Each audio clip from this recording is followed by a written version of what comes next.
Hello students, this is my second lecture on units and dimension. So I hope now you all are able to derive a dimensional formula and dimensional equation of a physical quantity. Okay, now we will move forward to our next important topic, and the next important topic is a dimensional analysis. Okay, so dimensional analysis is a very important topic for board purpose, as well as according to board syllabus, as well as for the competition exam also, whether it is JEE exam or a NEET exam. Okay, तो जो dimensional analysis है काफ़ी important topic है और काफ़ी questions इसमें से आते हैं. ओके, तो फर्स्टली हम इसके स्टेप सीखेंगे कि कौन कौन सा डायमेंशनल एनालिसिस होता क्या है. ओके, और इसकी कौन कौन सी एप्लीकेशंस है. एक बार हम जब इसको सीख लेंगे then we will solve a DPP, and in DPP we will solve questions related to JEE exam and NEET exam. Okay, so let's start this lecture. So these are some points which we will have to remember. Okay, only those physical quantities which have same dimensions can be added and subtracted. This is called principle of homogeneity of dimensions. Okay, so you can subtract or add only those physical quantities those have the same dimensions. Okay, और इसको जो principal है, इस principal को हम कहते हैं principal of homogeneity of dimensions. Okay, now see next, dimensions can be multiplied and cancelled like normal algebraic methods. Okay, now if you are equating some dimensions, so these dimensions can be multiplied, okay, and cancelled each other like a normal algebraic method जो हम करते हैं उसके accordingly. ये हम example में will see. Okay, in mathematical equations quantities on both sides must always have same dimension. So this is also a very important point. Okay, so this important point we will use in one of our dimensional analysis application. Okay, इस point को हम use करेंगे अपना जब dimensional analysis की हम application पढ़ेंगे, तो एक एप्लीकेशन में हम इसको यूज़ करेंगे कि कोई भी जो मैथमेटिकल इक्वेशन है वो डायमेंशनली करेक्ट तभी हो सकती है जब ईच टर्म, यानी उस इक्वेशन की हर एक टर्म जो है वो उसकी डायमेंशन जो हो, डायमेंशनल फार्मूला जो है वो सेम होना चाहिए. ठीक है, so this is also called principle of homogeneity. Okay, तो ये आप ध्यान रखें. Now next point is arguments of special functions like trigonometric, logarithmic and ratios of similar physical quantities are dimensionless. Okay, like आपको स्ट्रेन दिया हुआ है, तो स्ट्रेन एक फिजिकल क्वांटिटी है जिसका फॉर्मूला होता है change in length divide by original length. तो change in length divide by original length आप जब सॉल्व करेंगे तो ये जो रेशो है वो मीटर डिवाइड बाय मीटर आ जाएगा, तो मीटर से मीटर कैंसिल हो जाएगा. तो इस केस में जो स्ट्रेन है उसकी जो है वो यूनिटलेस क्वांटिटी भी हो जाएगी और डायमेंशनलेस क्वांटिटी भी हो जाएगी. ठीक है, तो इस तरह जो है ट्रिग्नोमेट्रिक रेशोज हो गए, लॉगरिथमिक है. ठीक है, लोग तो इनका और जो रेशोज हैं उनकी कोई भी डायमेंशन नहीं होती और उनको हम क्या बोलते हैं, dimensionless quantities. Okay, now let's see what are the applications of dimensional analysis. तो डायमेंशनल एनालिसिस की 3 इंपॉर्टेंट एप्लीकेशन है. ठीक है, आप यहाँ देख सकते हैं. First application is checking dimensional consistence of equation.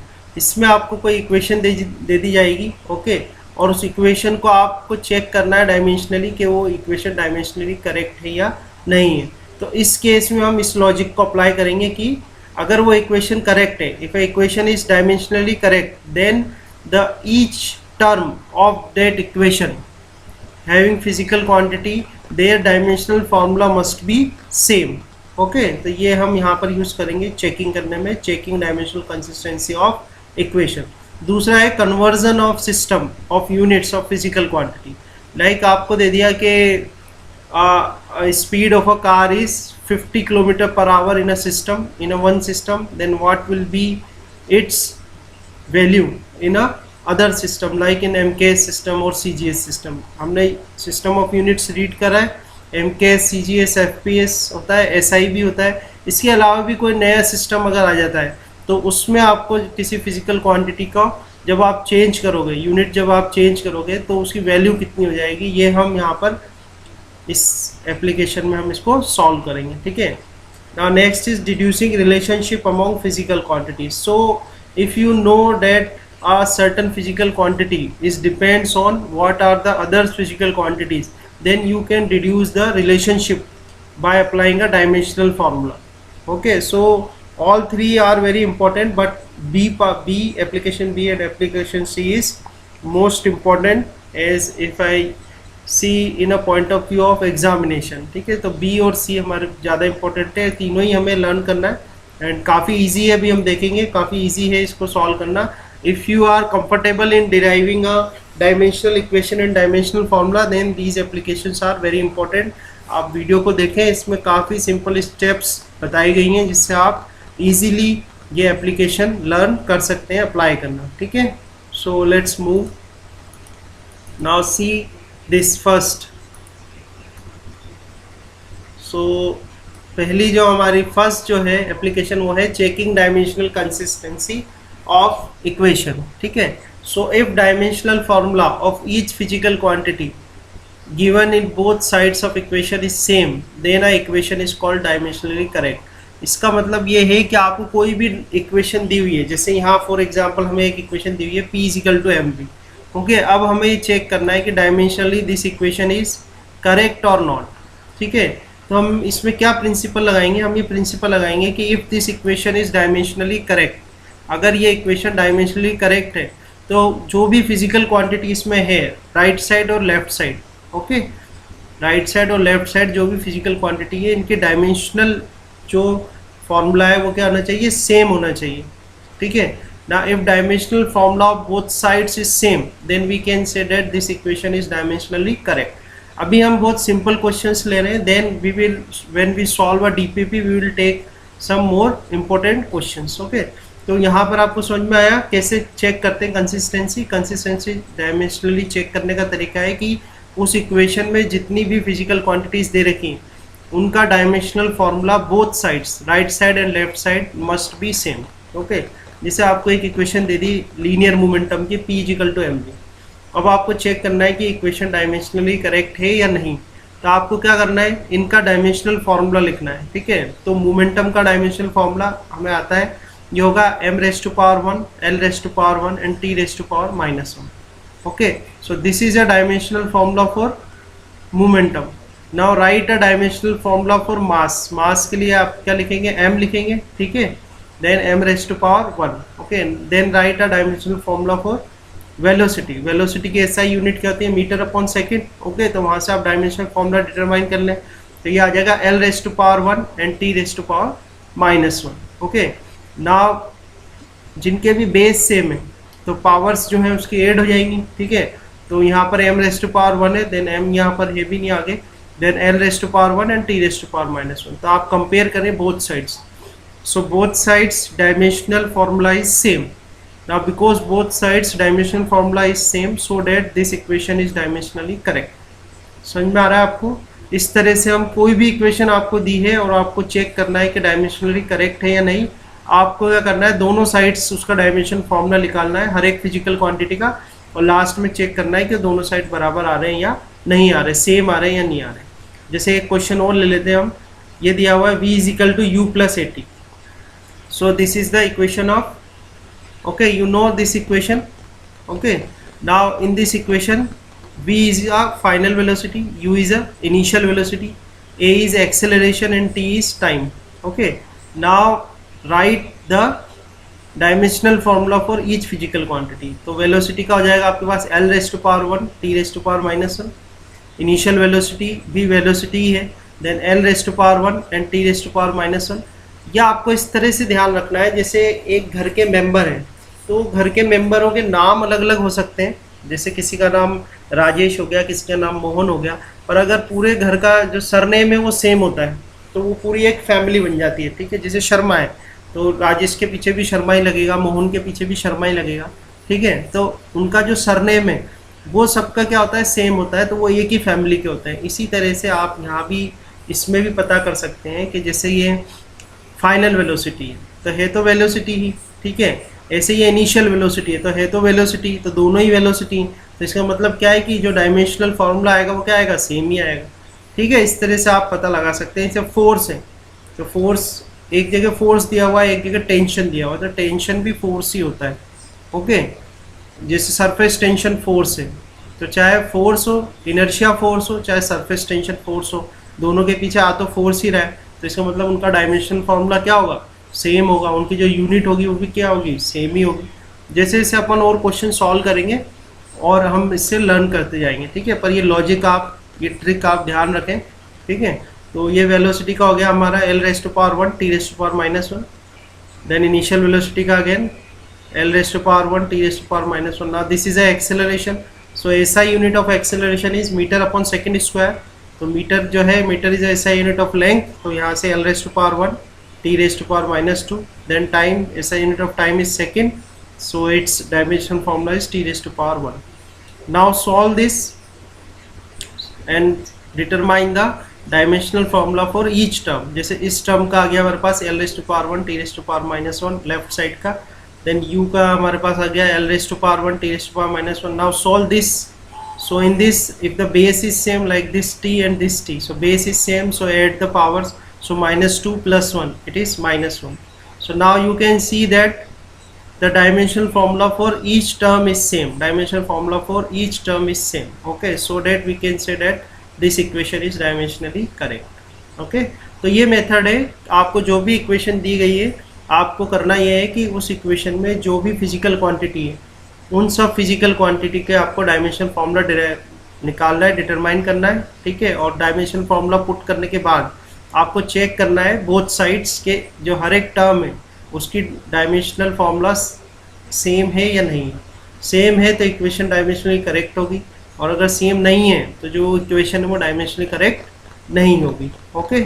So this is a first application, here we are just discussing examples, then when we solve DPP we will solve more questions, okay। Now let's move to next application. Now this is the next application. In this application we will see conversion of system of units of physical quantity. जैसे कोई एक system of units हमने read करें, ठीक है, किसी एक system से दूसरे सिस्टम में आप जब कन्वर्ट कर रहे हैं तो उनकी वैल्यूज़ क्या होगी, ठीक है। तो वैल्यूज़ मतलब जैसे फॉर एग्जांपल यहाँ देखते हैं हम, कोई फिजिकल क्वांटिटी है Q, okay. Now we measure this physical quantity. एक एग्जांपल लेते हैं, like if you go a market और a shop and you want to purchase sugar of 5 kilogram, तो 5 किलोग्राम अगर शुगर आप परचेस कर रहे हैं तो उसमें जो फिजिकल क्वांटिटी वो क्या होगी, मास होगी, ठीक है। तो वहाँ पर जो फिजिकल क्वांटिटी है हमारी वो क्या होगी, मास। तो हमारे जैसे यहाँ पर फिजिकल क्वांटिटी आपने क्या ली, Q ली।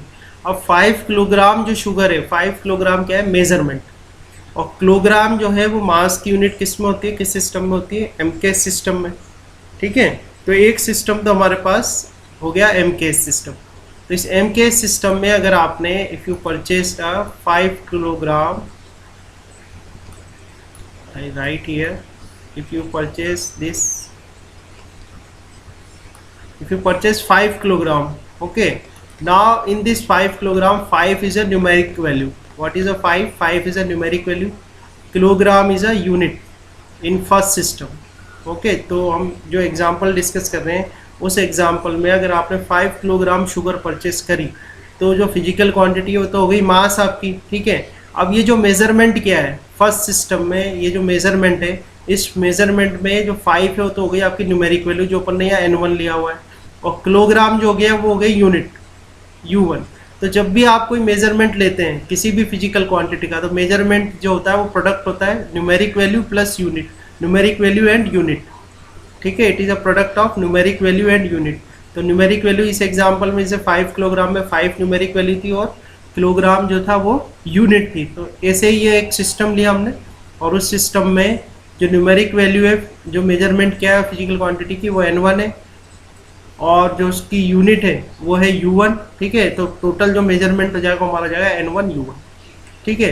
ना if I want to convert into another system of unit, तो अनदर सिस्टम मान लें कि हम इसको चेंज करते हैं किसमें, CGS में। तो CGS में जो मास की यूनिट होती है gram, okay. Now you if you convert this kilogram into gram, it will be 5000 gram.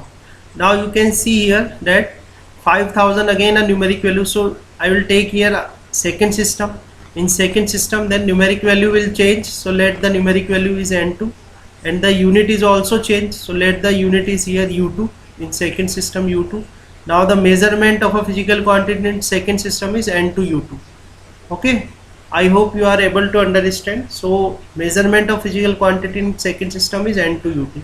Now if I say that I purchase a 5 kilogram sugar, or if I say that I purchased a 5000 gram sugar, अगर मैं ये कहूँ कि मैंने 5 kilogram sugar purchase करी है, या मैं कहूँ कि मैंने 5000 ग्राम शुगर परचेस करी है, तो क्या इन दोनों में कोई डिफरेंस है? इन दोनों में कोई डिफरेंस नहीं है। ओके, अगर आप सिस्टम चेंज करते हैं पर क्वांटिटी जो है वो चेंज नहीं होती। ओके, तो इसका मतलब ये है कि जो ये n1 u1 है वो किसके बराबर होगा? n2 u2 के। ओके, ये जो n1 u1 है ये किस वैल्यू के बराबर होगा? n2 u2 के बराबर होगा। ओके, तो यहाँ से अगर हम पता करना चाहें कि जब किसी एक यूनिट का, किसी फिजिकल क्वांटिटी का हमने मेजरमेंट लिया किसी एक सिस्टम में और उसको किसी दूसरे सिस्टम में बदला, तो उसकी न्यूमेरिक वैल्यू कितनी आएगी, यानी कि n2 कितना आएगा? तो n2 के लिए क्या फॉर्मूला जाएगा हमारे पास? n1 then u1 divide by u2। Okay, तो ये फॉर्मूला आएगा हमारे पास n2 is equal to n1 u1 divide by u2। Now u1 and u2 are the units in system 1 and system 2. Now by this unit we can write the equation. Okay, so when we write a equation we determine the dimensional equation for a given physical quantity. जो q है आपका, उसकी हम physical quantity निकाल लेंगे। तो u1 हम लिखना चाहें m इस फॉर्म में लिखेंगे, हम u1 को लिखेंगे, u1 एंड u2 का जो रेशियो है उसको इस तरह से लिखेंगे, m1 अपॉन m2 की power a, L1 upon L2 की power b and T1 upon T2 की पावर c। ओके, नाउ इस इक्वेशन में आप देखें m1 और m2। m1 क्या है? मास है फर्स्ट सिस्टम में, यानी फर्स्ट सिस्टम में आपने मास को क्या यूनिट ली है वो यहाँ पर m1 में आ जाएगा। m2 सेकेंड सिस्टम में मास, ठीक है, सेकेंड सिस्टम में मास की यूनिट। L1 फर्स्ट सिस्टम में मास की यूनिट, सॉरी फर्स्ट सिस्टम में लेंथ की यूनिट। L2 सेकेंड सिस्टम में लेंथ की यूनिट। T1 फर्स्ट सिस्टम में टाइम की unit and T2 second system में टाइम की यूनिट आपको यहाँ पर पुट करनी है। ए बी सी क्या है? डायमेंशंस है इस फिजिकल क्वांटिटी की। जो भी फिजिकल क्वांटिटी आपको दी गई है उसकी डायमेंशंस हम डिटरमाइन करेंगे और डायमेंशंस को यहाँ रख देंगे ए बी और सी की जगह। ठीक है, डायमेंशन डिटरमाइन करना हमने सीखा ही हमारे लास्ट लेक्चर में। तो यहाँ पर हम डायमेंशंस फाइंड आउट कर लेंगे इस फिजिकल क्वांटिटी की और डायमेंशंस को यहाँ पुट कर देंगे। ठीक है, so by applying this formula, ये जो यहाँ लिखा हुआ है आपके पास n2 is equal to n1 u1 by u2, तो यहाँ पर आप इस फॉर्मूले में वैल्यूज रखेंगे और directly you can be able to determine the value of quantity, physical quantity in a numeric value of physical quantity in a another system. जिस भी सिस्टम में आप चेंज कर रहे हैं उसमें इसकी न्यूमेरिक वैल्यू आपको इस फॉर्मूले से पता लग जाएगी। ठीक है, आई होप आपको समझ में आया होगा। एक एग्जांपल देख लेते हैं, उससे और अच्छा आपको समझ में आ जाएगा। Let's see this example. तो इस एग्जांपल में हमको दिया गया है कि कोई कार है, उसकी स्पीड बताई गई है। ठीक है, तो if speed of a car is 18 kilometre per hour, okay, in any system, then find out its speed in MK system. तो 18 किलोमीटर पर आवर कोई सिस्टम है, उसमें स्पीड ऑफ कार दी गई है, आपको इसको MK में बदलना है। ठीक है, तो हमारे पास जो हमने अभी लर्न करा है जो प्रोसीजर है उसमें क्या है, system 1 is equal to system 2, यानी सिस्टम 1 का जो मेजरमेंट है वो सिस्टम 2 के मेजरमेंट के बराबर ही होगा। ठीक है, तो हम लिख सकते हैं कि n1 u1 is equal to n2 u2। Okay, now n1 is a numeric value of a measurement, okay, in first system, and u1 is a unit in a first system. तो न्यूमेरिक वैल्यू हमारे पास कितनी 18 है।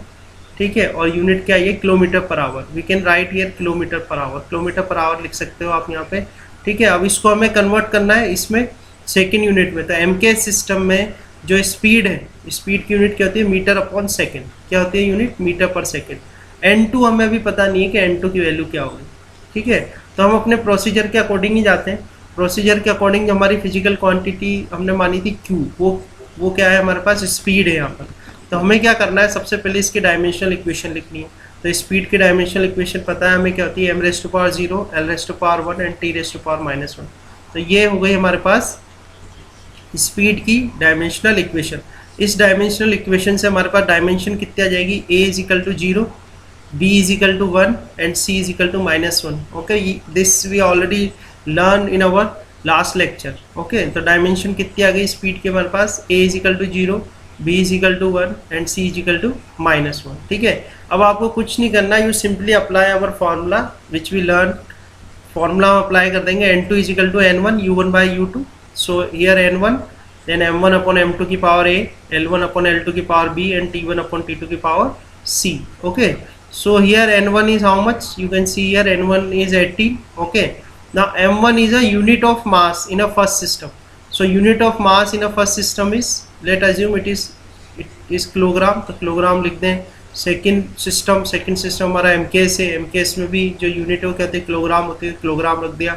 Power a की value कितनी हमारे पास 0, तो यहाँ पर 0 पुट कर दिया.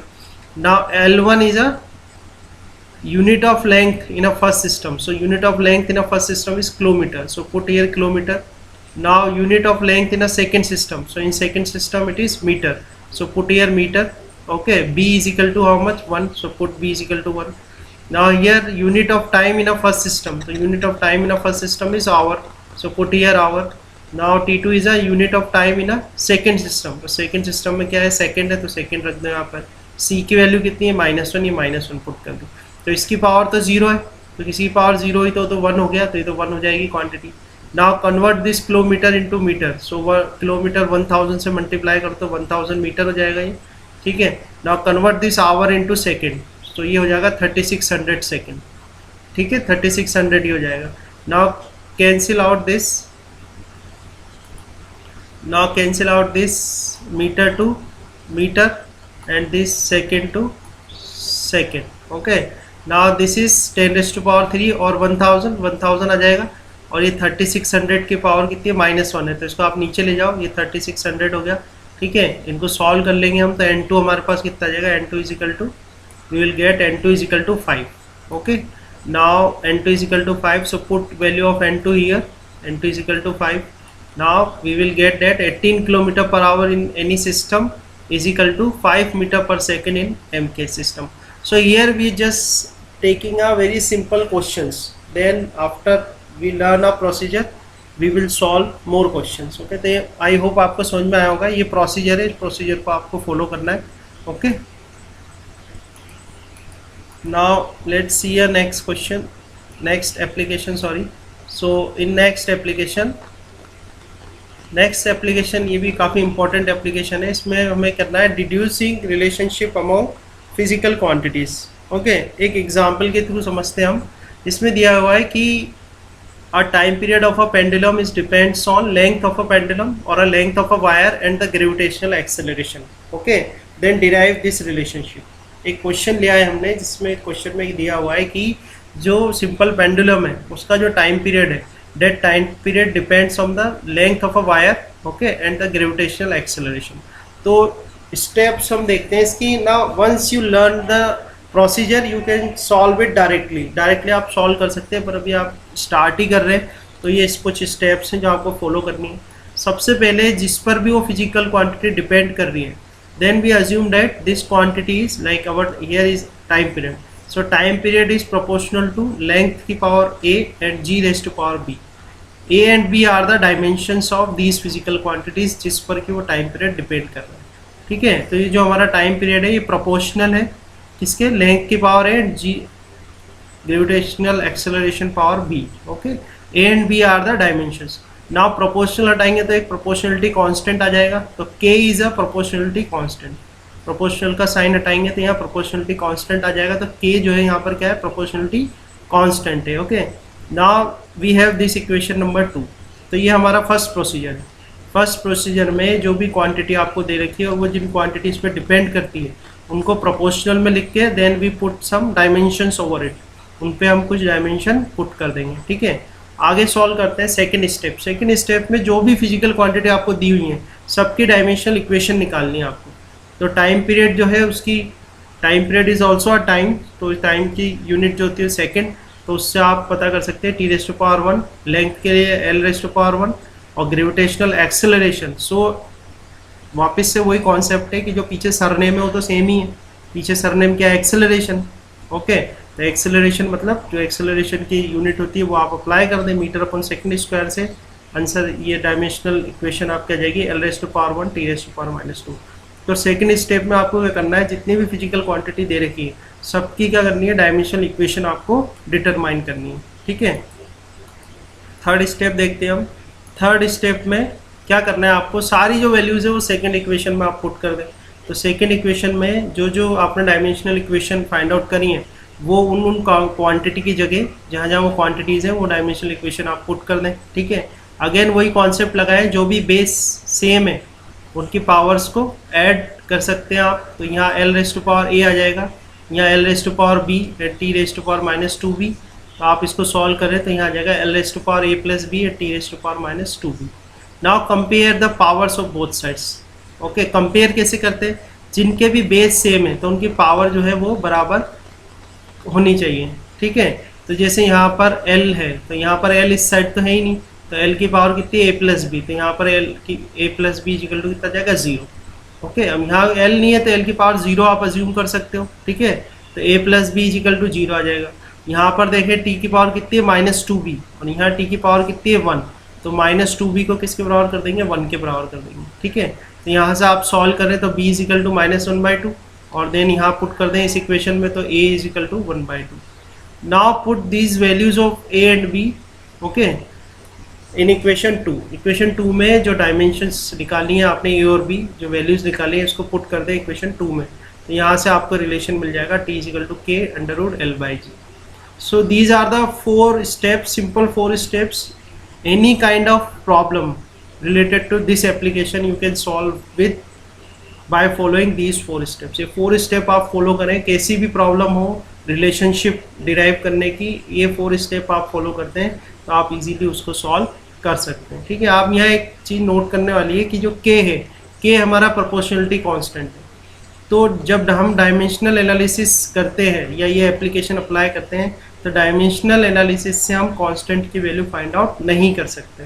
तो ये एक इसका ड्रॉबैक भी है आप कह सकते हैं। तो ये ड्रॉबैक में आपको ध्यान रखना है कि you can not find out the value of this constant by the dimensional analysis. Okay, so I hope आपको ये तीनों एप्लीकेशन समझ में आई होंगी, किस तरह से तीनों एप्लीकेशंस अप्लाई करनी है। Now first you learn how to apply these applications. पहले आप ये सीखें कि इन एप्लीकेशंस को कैसे अप्लाई करते हैं। Then we will solve more numerical problems based on this application. मैं फिर बता देता हूँ ये काफ़ी इंपॉर्टेंट है for the competition exam also and for the study of boards also. Okay, तो आई होप आपको ये वीडियो लेक्चर समझ में आया होगा। And now you after learning it, after watching this video, you all are able to apply the applications of dimensional analysis. Okay, thank you.